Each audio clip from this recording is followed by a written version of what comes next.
Hey guys, working on the famous 99 through 2002 Toyota 6-cylinder on the PreRunner in Tacoma. Doing a timing belt.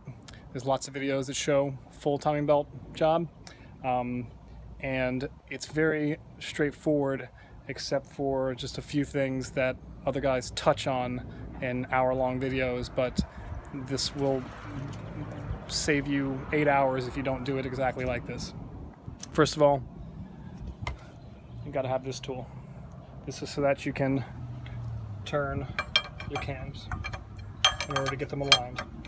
Before you take your timing belt off, if your timing belt doesn't have these notches that correspond with top dead center, here, and then there's a third down here, the knuckle right there on that gear.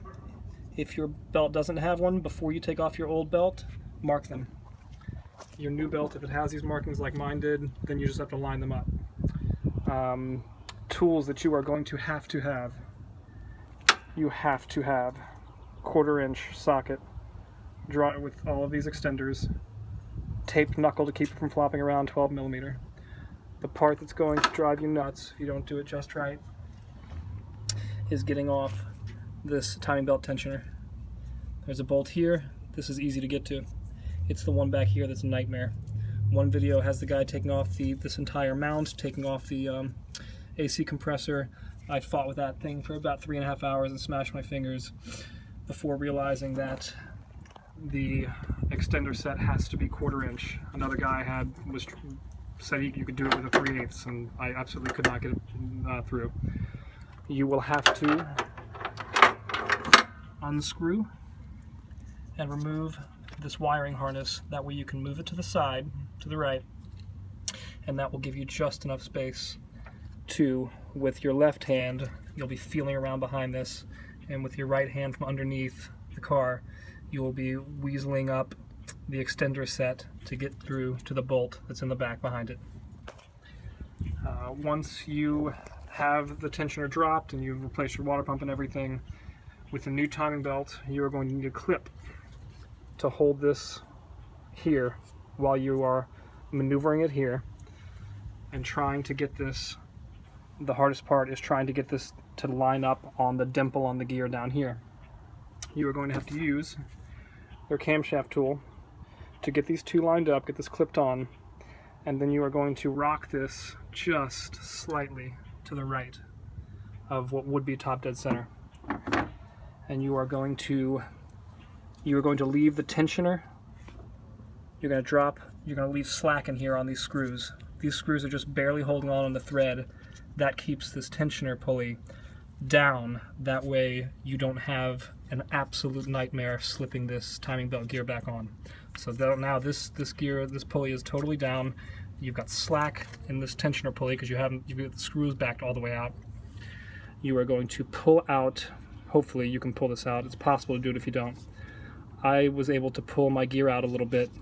That way I could pull down this belt and get the notch exactly lined up right there.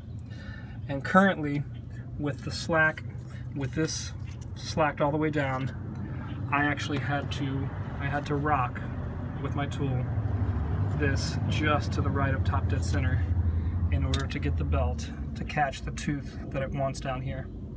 And then now that I've got all that lined up, now I can go back in underneath and bring up this tensioner from the front and the back, the front and back, rock it back and forth until you get it all the way in.